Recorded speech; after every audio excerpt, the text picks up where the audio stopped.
How about the argument that asks, why did God wait so long to create the universe? Because if God is in time, that meant he existed forever and ever and ever in the past, and he just waited for an infinite long period and then created. Why didn't he do it sooner so you and I could have had this conversation earlier? This is a question that Leibniz pressed against Newton and his followers like Samuel Clarke. And I think that it is a sound argument against thinking that God has endured through an infinite sequence of temporal moments prior to the moment of creation. I think that that argument does show that that's impossible. And so what that implies, I think, is that time must have had a beginning, and that in some mysterious way God existed not before time, that would be a self-contradiction, but he existed in some way beyond time.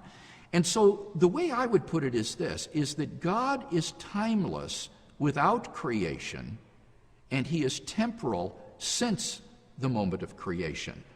So the decision to create on God's part is a decision to enter into time, to take on a temporal mode of existence in order to relate to his creatures. That almost sounds like God is changing his internal characteristics. Well, it depends on whether or not you think that God's temporal status is essential to the nature of God. And I don't think that we should say that. I think that it is essential to God to be eternal. And by that we mean he is without beginning or end. He neither came into existence nor will he go out of existence. So everyone can agree that God is eternal. But the question is he eternal in the sense of existing throughout infinite time? Or is he eternal in the sense of just being timeless and therefore having no beginning or end? And what I want to suggest is that God's mode of existence is a contingent property of God dependent upon his will. If God chooses to remain changeless and alone and never create, then he will exist timelessly. But if he chooses to create a world, then he will exist temporally. So I think that it makes sense to say that God is eternal in the sense of having neither beginning nor end. He is permanent. Nobody argues that one. Right. So that is an essential property of God, but it's up to God whether or not he exists timelessly and eternally or temporally and eternally. So can he change his mind and go back? Now that's a really profound question. Could God, say, annihilate the universe and annihilate the world and resume a state of timelessness?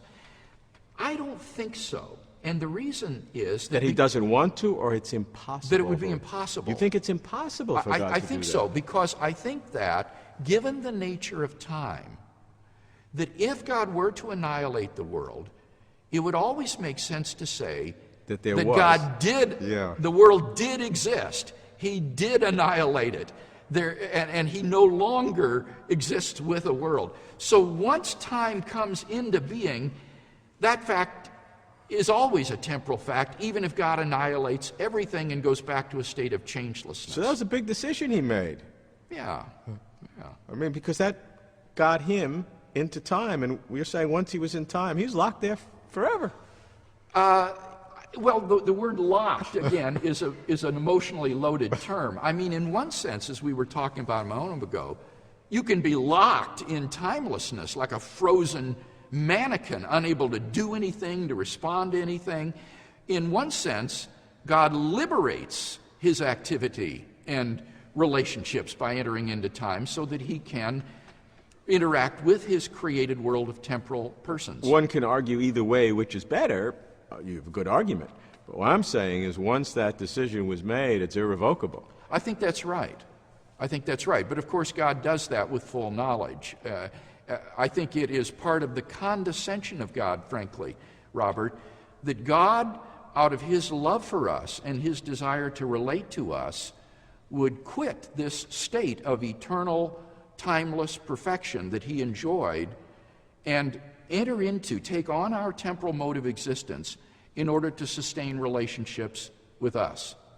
You are then limiting God, because God is now in a state from which he cannot remove himself. He is in time and forever thereafter has to be. It's no more limitation on God's power than his inability to create a square circle or a married bachelor.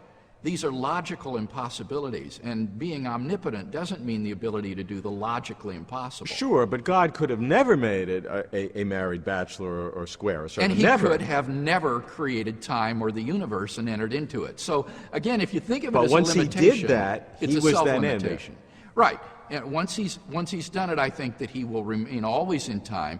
But that is no more an infringement of God's ability than, as I say, doing some other logical impossibility, like making a square circle or something of that sort.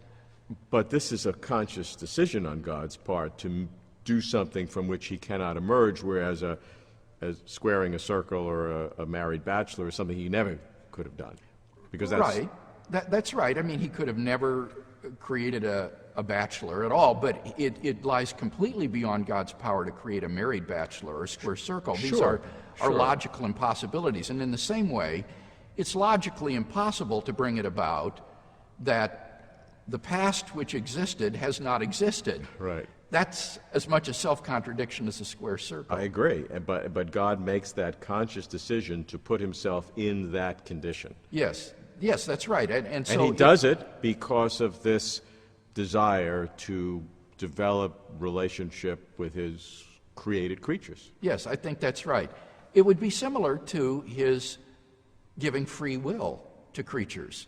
God limits himself in such a way that he creates persons who are able to rebel against him and do things that are contrary to his will, that are beyond his control, because it's logically impossible to make someone freely do something.